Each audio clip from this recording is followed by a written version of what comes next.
오늘 9월의 두 번째 주일, 기도의 달 이 9월에 특별히 두 번째 주일은 추석 명절 연휴 중에 주일을 맞게 되었습니다.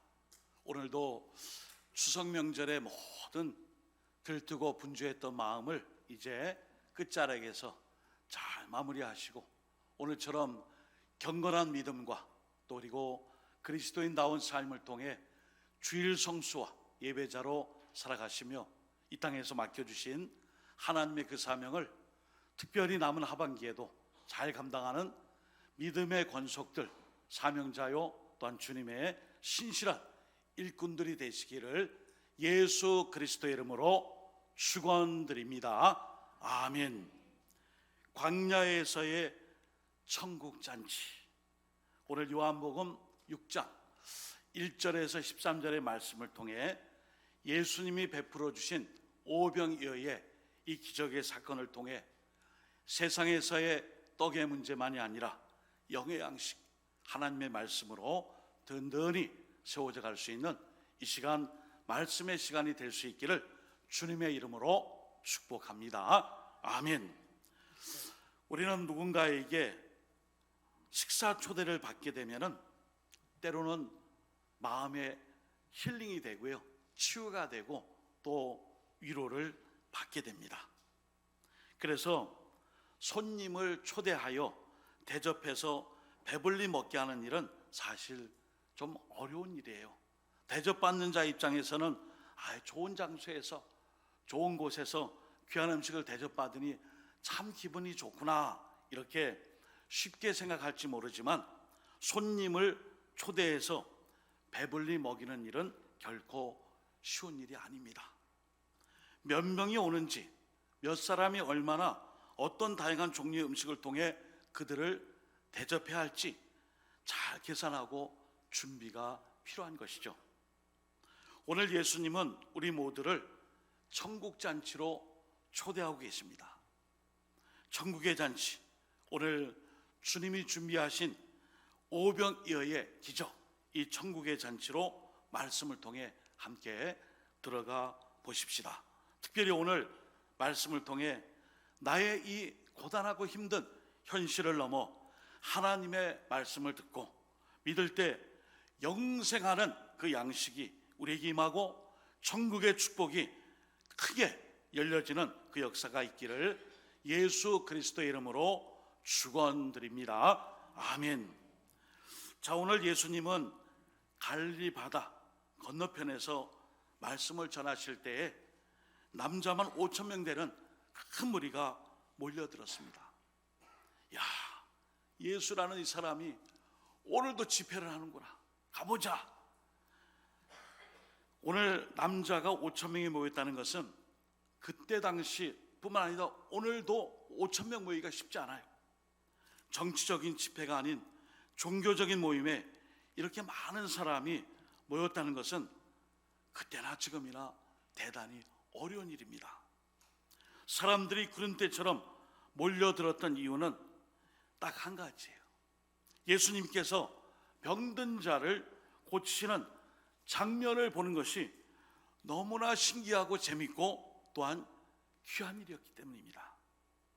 이들은 모두 하나님의 은혜를 간접적으로 체험한 사람들이 오늘도 여기서 하나님의 은혜 역사가 임할 줄 믿고 우리가 예수님의 그 자리에 함께 모여들자 하고 함께한 사람들입니다. 다른 사람이 치료되고요, 귀신이 떠나가는 것은 이 사람들에게 구경거리였어요. 그러나 예수님은 좀 달랐어요.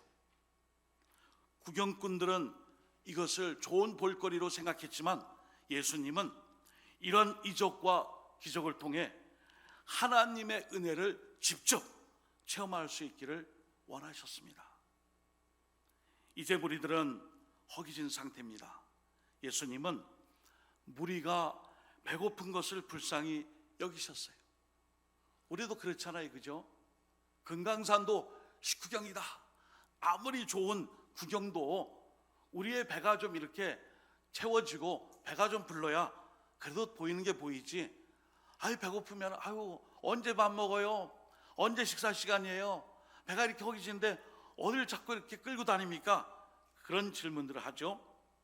오늘 예수님은 오늘 이 기적을 통해 하나님의 기적과 은혜를 직접 경험하고 맛보아 자신의 입과 이 목구멍으로 하나님의 양식에 넘어갈 수 있는, 그래서 배가 불러오는 그 체험을 위해 이 사건을 준비하셨어요.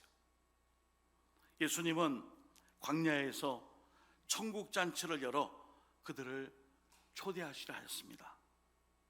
그래서 오늘 예수님은 제자 빌립을 불러 5절에 이렇게 물으십니다. 예수께서 눈을 들어 큰 무리가 자기에게로 오는 것을 보시고 빌립에게 이르시되 우리가 어디서 떡을 싸서 이 사람들을 먹이겠느냐 하시니, 다른 공간 복음서에는 제자들이 먼저 주님께 이 걱정스러운 질문을 던져요. 우리가 어떻게 해야 됩니까? 이 많은 사람을 먹여야 되는데 어떡하죠 주님? 반대로 요한복음에는 빌립에게 어디서 우리가 떡을 사서 이 사람들을 먹일 수 있겠느냐, 반대로 이렇게 구성이 되어 있습니다. 7절 말씀해 보시면은 빌립은 조금씩만 주어도, 조금씩만 이렇게 분배해 주어도 200데나리온의 떡이 부족하다고 답을 하고 있습니다. 무리 또한 예수님께서, 그 많은 사람들은 예수님이 지금 우리의 배고픔을 해결해 주실 것이라는 기대는 하지 않았어요. 배가 고프다고 불평하는 사람도 말씀을 통해서는 나오지 않아요. 다만 지금 우왕좌왕하며 무엇을 해야 할지 모르고 있습니다. 여기에 세 그룹의 긴장의 모습을 우리가 살펴볼 수 있습니다. 첫째는 예수님의 마음이에요. 이 배고픈 굶주린 무리를 먹여야 하셨어요. 예수님은 이 은혜의 구경꾼들을, 은혜의 체험자, 이 오병이의 기적을 통해 구경하러 온 은혜의 구경꾼들을 하나님의 이적의 사건으로 은혜를 몸소 체험할 수 있는 사람들로 바꾸려고 하십니다. 두 번째는 제자들은 예수님의 품으신 선한 의도를 안 됩니다. 200데나리온도 모자라요. 말도 안 됩니다. 지금 돈도 없고요, 떡도 없고요, 갔다 왔다 시간 다 지나갑니다 하고 부정하고 있는 갈등의 상황이 있습니다. 그리고 세 번째, 군중들은 지금 무엇을 해야 할지, 집으로 돌아가야 하는지, 참고 금식을 해야 되는지 분간을 하지 못하고 있습니다. 이런 세 가지의 이 긴장의 이 소용돌이 속에 이러한 긴장할 때는 물건이 하나 등장합니다. 9절에 보시면 한 아이가 자신을 위해 작은 도시락을 들고 왔어요. 이처럼 광야에서의 이 잔치는 아주 작은 음식으로부터 한 아이가 가져온 도시락, 작은 음식으로부터 한 아이의 작은 믿음으로 이것을 기꺼이 예수님께 드리고 또 양보한 이 믿음에서 시작이 된 것입니다. 이제 예수님은 사람들을 다 둘러앉게 하시고 떡을 들어 축복하며 감사의 기도를 드리신 후에 각자 나눠주십니다. 나눠주셨어요. 오늘 11절에 보시면은 빌립이 말한 대로 조금씩이라도 나눌지라도 200데나리온이 더 모자랍니다, 이것이 아니라 원하시는 대로 주셨습니다. 원하는 대로 주셨어요. 11절 말씀 한번 같이 읽어볼까요? 시작. 예수께서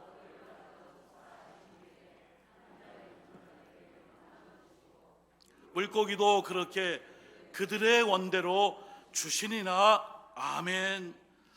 우리의 원하는 대로, 우리 하나님은요, 원하고 구하고 간구하고 기도하고 부르짖는 자들에게 반드시 허락하시고 보응하시고 응답하시고 채우시는 하나님이세요. 오늘 그 말씀 그대로 기적이 일어납니다.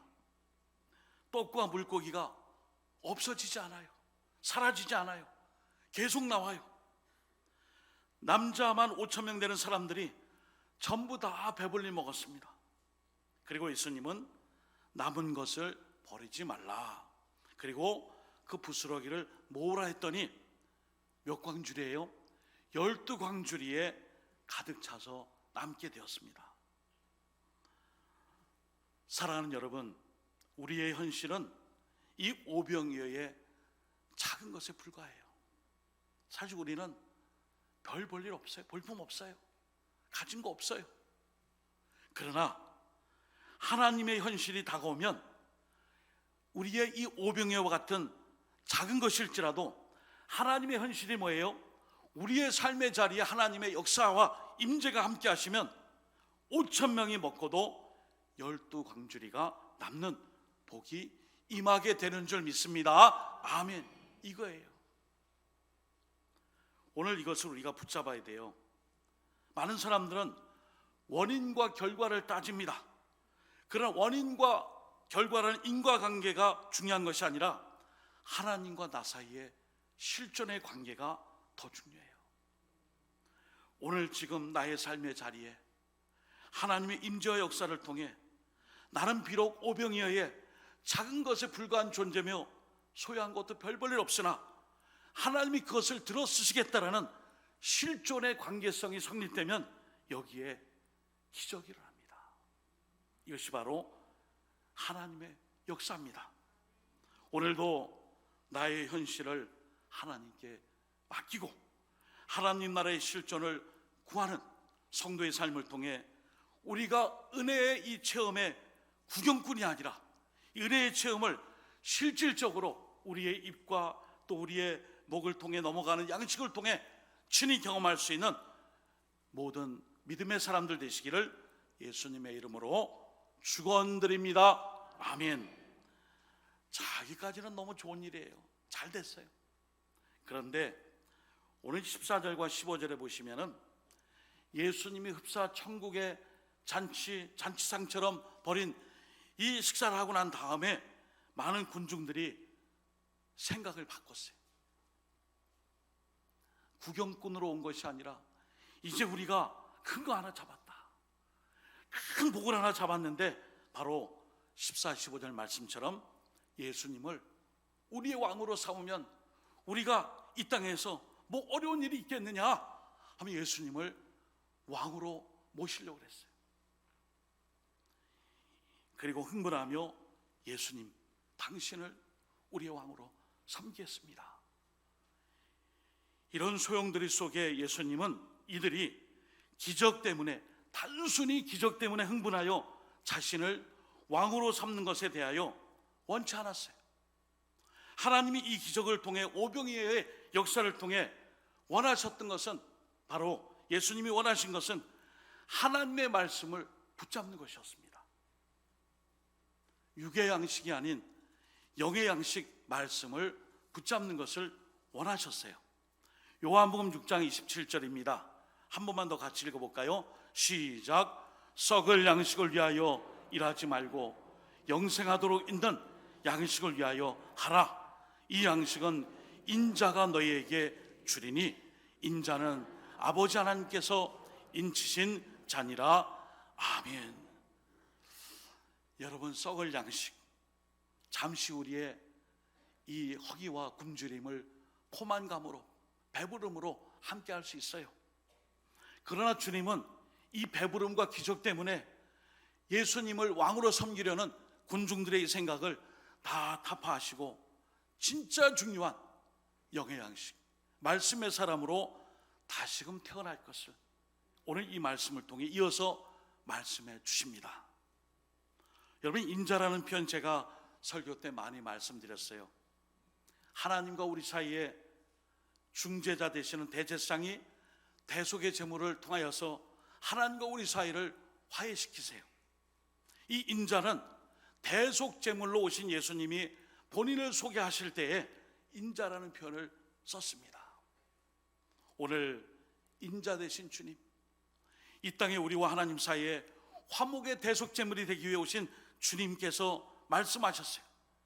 곧 나의 길, 나의 말씀, 내가 뜻한 이 일을 통해 하나님의 인친자의 바로 이 삶을 너희도 살아야 하느니라. 예수님은 우리가 썩을 양식을 위하여 살기보다 영생하도록 있는 양식으로 살아가기를 원하신 것입니다. 결국 예수님은 무리와 자신을 분리시켜요. 흥분한 군중은 위험해요. 왕으로 섬기려고 지금 들떠 있어요. 제자들도 군중에게 같이 현혹될까 봐, 흥분할까 봐 다시 피신해요. 예수님 홀로 산으로 가십니다. 제자들은 분리시켜 배를 태워 건너편으로 보냅니다. 오늘 이 사건을 통해 기적은 하나님의 말씀, 영생의 말씀을 붙잡는 매개체에 불과한 거예요. 예수님의 말씀을 믿고 하나님 아버지를 믿어야 합니다.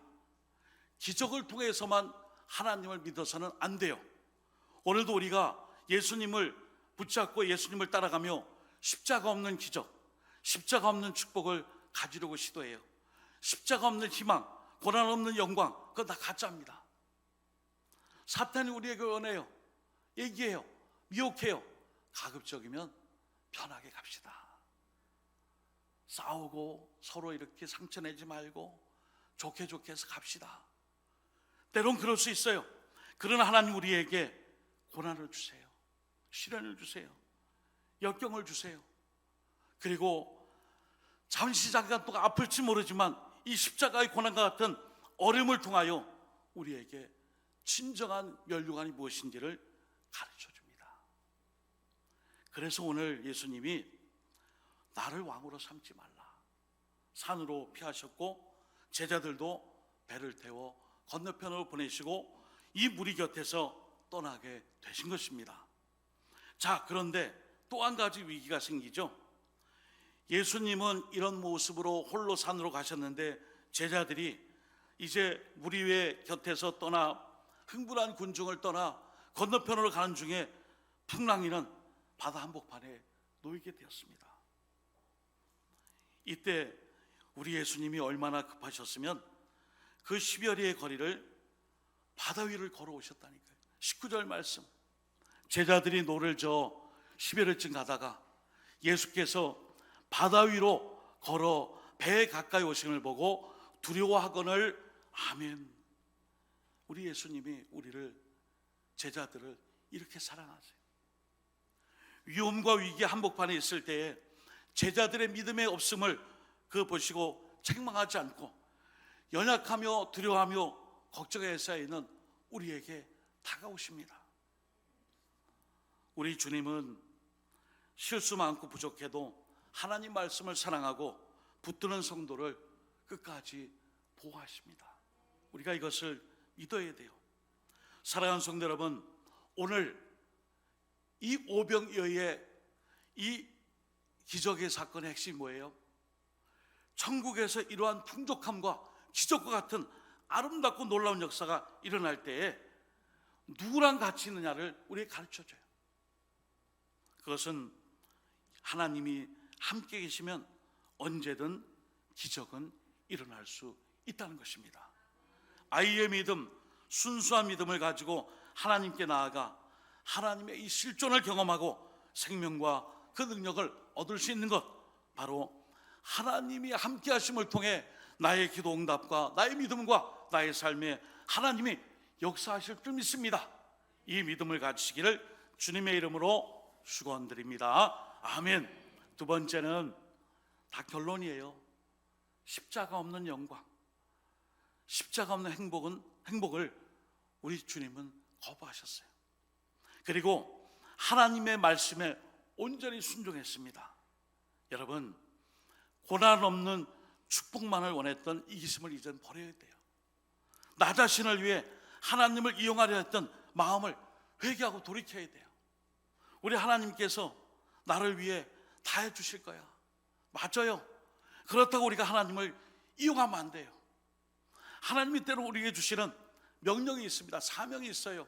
바라심이 있어요. 그것을 위해 이기심을 버리고 고난과 시련과 역경이 올지라도 거기에 순응하며 그 뜻을 따를 수 있는 그 믿음을 우리에게 가르쳐 줍니다. 오늘 주님은 우리에게 기적을 통해 베풀어 주신 그 사랑 이면에 기적이 아닌 썩지 않을 그 영의 양식, 그 말씀이 더 중요함을 이 사건을 통해 우리에게 가르쳐 주셨습니다. 그리고 세 번째, 예수님은 우리의 주님이 되십니다. 여러분, 지금 어려움이 있더라도 풍랑이는 바다에 제자들이 헤매고 있을 때에 예수님이 그 시베리아의 길을 수영쳐서 오신 것도 아니고 배를 타고 오신 것도 아니고 뛰어서 바다 위를 걸어오셨어요. 이 하나님의 역사하심이 예수님을 통해 나타날 때에 우리가 어떤 어려움이 있을지라도 두려워하지 맙시다. 어떤 근심 역경이 있을지라도 우리 주님이 우리를 도우시고 붙들어 주십니다. 이제 9월 기도의 달입니다. 여러분, 기도의 달은 기도를 많이 하세요, 이런 뜻도 있지만 더 깊은 의미는 나의 삶의 주인을 하나님으로 바꾸어 내 삶이 내가 주인이 아닌 하나님이 주인 되신 그 주님께 내 모든 것을 맡기는 거예요. 그 맡김을 어떻게 해요? 부르짖고 기도하며 간구하는 기도의 삶을 통해 이 가을, 결실의 계절, 추수의 계절, 그리고 한 해를 마무리하는 이 가을에 우리 모두가 이러한 믿음의 삶을 통해 특별히 추석 명절 연휴를 통해 원근 각지에서 이미 오셨다가 또 가셨고 또 이제 내일쯤 가시는 가정들이 있는데, 모든 신앙의 가정들이 주님을 주님으로 섬기고 신앙의 그 모든 그 이어지는 신앙의 역사를 이어가는 믿음의 역사를 만들어가는 모든 가정들, 식구들, 그리고 가족들의 삶이 되는 우리 노원교회 믿음의 권속들 되시기를 예수님의 이름으로 축복합니다. 아멘. 기도하겠습니다. 하나님 아버지, 사복음서에 다 나오는 오병이어의 기적은 오늘 요한복음을 통해 새로운 말씀으로 우리에게 가르쳐 주십니다. 예수님이 우리의 먹을 것을 먼저 걱정하셨고 먹을 것을 풍족히 채우신 후에 혹 우리가 이 먹을 것에 썩을 양식에 주저앉을까? 썩을 양식에 주목하지 말고 지금 우리에게 영생하는 그 영생이 있게 하는 그 양식에 주목하라 말씀해 주셨습니다.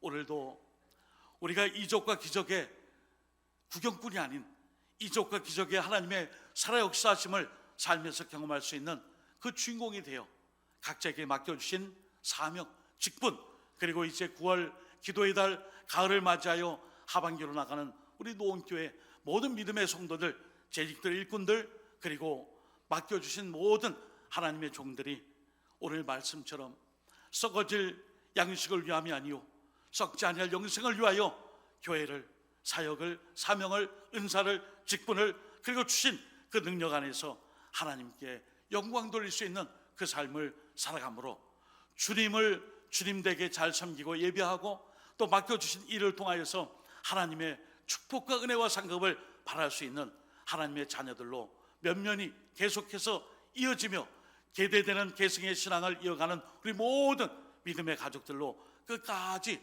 살아갈 수 있는 우리 노원교회 믿음의 백성들 되게 하실 줄 믿고 언제나 기적의 산역사로 말씀하시는 예수님의 이름으로 축복하오며 간절히 기도드립니다. 아멘.